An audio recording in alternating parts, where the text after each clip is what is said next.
Hey Nathan, we got the, what is it, the B or C team back together again? The A team, come on. We're the originals. Come on, we're the originals. OGs are back together in California with this, the new Honda Pilot. This is the refreshed 2026. In this video, we're going to do a complete walk around. We're going to show you the inside, we're going to show you the outside, and we're going to do rock, paper, scissors to see who gets in the back seat. You mean the third row back seat? Yeah. Yeah. Oh boy.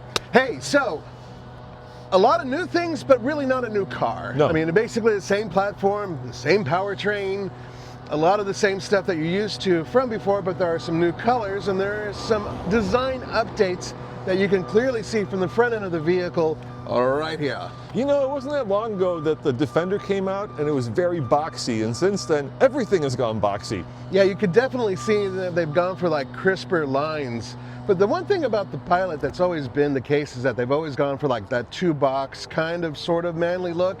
And now I think they've managed to take it up a level, at least with the front-end design. And I think, you know, this is, of course, a three-row family hauling SUV, and it competes with the Telluride, the Palisade, the Grand Highlander, I think the Mazda, and they're all pretty much very similar in terms of design. They're all kind of like square-jawed and becoming more off-roady because there is an off-road version of this. There's a Trail Sport. That's correct. So to update their Trail Sport version of this, they now have beefier tires, a beefier undercarriage, they have beefier suspension, a 1-inch lift on top of what they had before. So they actually did manage to up that one, which will be another video for another time. Yeah, today we're looking at, actually, this is the second from the top. So you can start at about $44,000 if you get the front wheel drive, and if you go all the way up to the Black Series, Nathan, that gets up to over $56,000. Yeah, that's actually pretty heady territory when you think about it. But this one here, well, this one is still over $50,000. 54. Yeah, $54,000. That's a lot of dough. Now, if you want the front wheel drive on the base model, there is a caveat, which is, yes, slightly better gas mileage, but you tow less, am I correct? Yeah, only $3,500 for two-wheel drive, $5,000 for all-wheel drive. Let's look under the hood. I'll pop it open. And I think you can get this car in any engine comp. It's hard, I found it. Did you? Because there is no way. Yeah, you can get this car in any configuration as long as it's this 3.5 liter V6. And this puts out 285 horsepower, and it's paired to a 10-speed automatic, which is actually a pretty venerable engine that's been around a long time. You'll find it in the Trail Sport, you'll find it in the Passport. The only downside really to this is fuel economy, Nathan. Yeah, so I've got it here.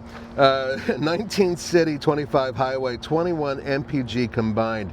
Now, something I should point out, Roman and I talked about this before we started filming. This is one of the few vehicles in this class that does not offer a hybrid option.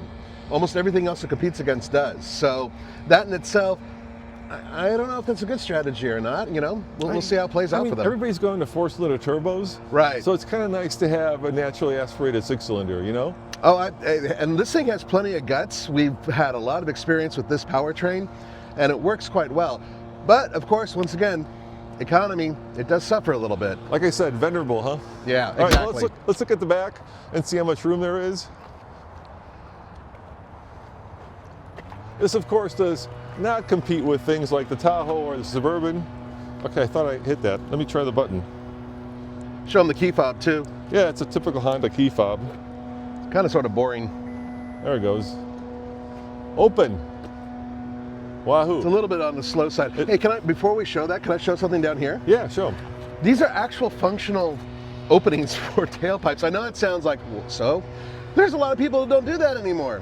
So at least Honda does that. Little credit to them. Even the Germans, like most of them are like, no, nine. Unless it's high performance, we won't do it. You know what I love about Honda? The design is always kind of clear and crisp, and everything is easy to understand. Big buttons, it's all functional, and you kind of get that sense that you're not going to be mystified by how stuff works when you buy a Honda. I would agree 100%. They've done a really good job with that. But some buttons do irritate me, which I'll show you inside. But first things first, this area here, there is extra storage down below. See if I can heft this open a little bit. Well, that's not bad. Look at that. Yeah. You can put half a Tommy in there. I mean, the fact that this is a pretty tidy 8-seater when you think about it. This seats 8 people, Nathan.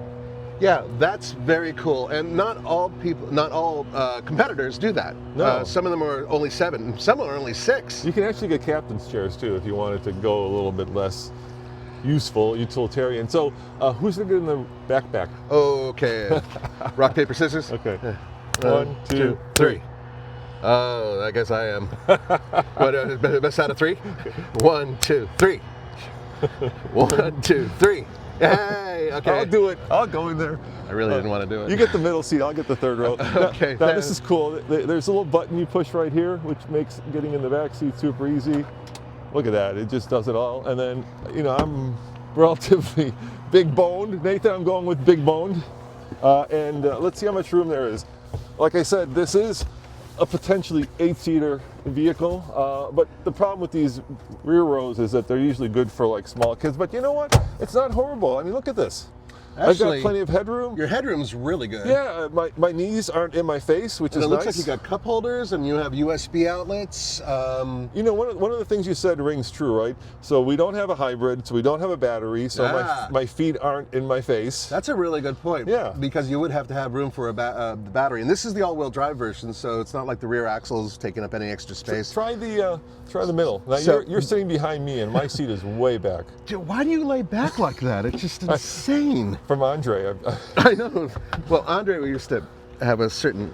Okay, so when it's Roman driving and he has the seat all the way back, I can cram my knees back here. But when a regular human being is driving... Get on this side. Come on your side. Let's see what that's like. Well, even in the middle, for crying out loud, I can fit. But this is where I sit. I have stubby legs. So, plenty of room. I'm about 6'1", and I can get my feet underneath the seat in front of me, which is important. Good headroom. And then over here, we've got heating and air conditioning controls, vent controls. And heated seats. And heated seats, that's nice. Yeah. And an outlet and 2 USB-Cs. So nice to have all that as well.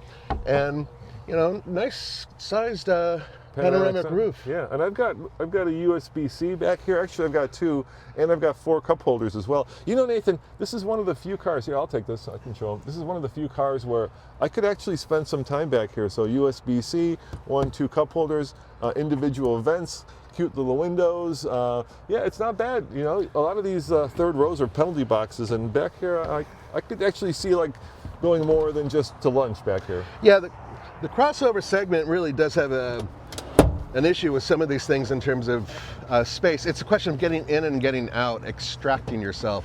Well, I'm not Roman is much more flexible than I am. Most nimble of people. But what do you think of this triple stitched? It's a nice touch, huh? I like this, and it's really noticeable in the front where they have, the piping and all that on the seats as well, which will show them. Oh, you can actually see the piping on that seat too. Yeah, it's actually well done. I do like it. And I'm not sure if this is real wood over here, Cole. I don't think it's real. It's probably not real. It's not. But there is a little bit of plastic-iness down there. Yeah, so that's all comes from the endangered plastic tree. So, all right, let's get in the front, and then we'll check out the controls.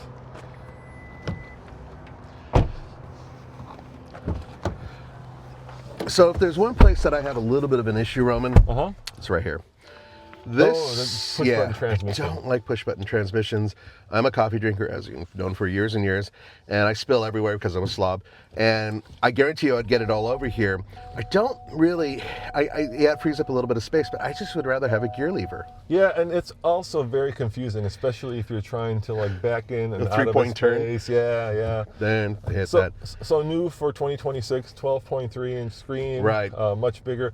I do love the fact that you have real HVAC controls. Yes, with buttons that you can actually push. There's no like switch panel on steering wheel as well. It's all buttons. Yeah, and then 2 USB-C ports right there. Wireless. Hill descent control. Let's look at the drive modes. So we got Sport, Normal, Econ. It's right down here, and Snow, and Trail. Look at that. We got a trail mode. It's a really funny thing because there's no snow in Colorado anymore. So really, the only thing that's useful here is either all of our moisture. Yeah, here it is, right here with this heavy fog. I moved out here just to bring all that moisture out to California. That was my ploy. We're in Oceanside, by the way, guys, if you're wondering. Yeah, it's beautiful out here normally. This, I don't really know what to do with that. Maybe a garage door opener? Maybe if you got one of those like tiny old flip phones. There you go. So for nostalgia purposes, you could put a flip phone in there. I really don't get it otherwise. This is that not real wood type thing, a crackly I don't know what this is like. I don't even know what that is, but it's nice. It's better than just having black plastic, which I think you and I both agree sucks. In fact, this is only spotted right here, this and this. Yeah, the piano black is horrible, so But it's nice. It's But like I was saying, you've got basic, easy controls, right? Real nice knobs. soft touch materials. For volume, Apple CarPlay, of course. Pretty chunky steering wheel, a heated steering wheel. Do you have a Monroney? How much is this one that we're sitting in? This one's $54,990. That's a lot of money, dude. It is a lot of money, and that's one of the things that Honda has suddenly turned into, is a far more expensive automaker. But everybody has. I know, and that's just part of where we are right now. So we've said a lot of good things about this vehicle because there's a lot of cool things they've done, some great updates that you can clearly see here. But at the same time, it ain't cheap. It ain't cheap at all. No. But then you do kind of get this Honda honesty, goodness that comes with owning a vehicle where you don't have to open crack the owner's manual every time you want to pop a trunk or figure out how to turn on the heated seats. Agree and agree. I would say this is a really... Oh, they have paddle shifters? They have paddle shifters. I hate that. Use They're paddle so shifters on useless. this car. So useless on anything other than a sports vehicle or perhaps maybe a super hardcore off-roader, but whatever. And even that is kind of weird. So one final point about this, which I wanted to make straight out, is that this is, as cool as this is, the Passport's cooler. Yeah, the Passport Trail Sport. It's so much cooler. But there is a Trail Sport which version of we this. have yet to get our hands on, the new one, and that should be interesting. So let's go outside and finish this walk around up. You guys may be wondering, how does it drive, Nathan? Well, that's a really good question. That is a really good question, and we will happily answer that in about a week, because there is an embargo on driving reviews, impressions, so that is coming. So this is kind of our first look at it, just kind of showing you what Honda has done to improve it. And I would say, Nathan, I like it. I like it a lot. And actually, I like that. I think this is called, what was this color, Cole? You remember? Smoky blue, coal, beach. This is known as California fog. There you go. California. it's not. That's not the. It does match perfectly. Yeah.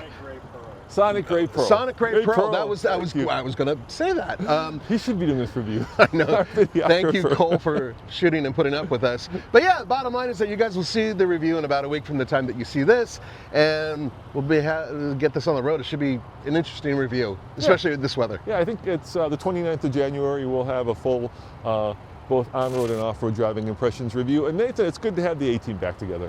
Yeah. Woo! Woohoo! Woo! We'll see you guys next time. Ciao. Goodbye.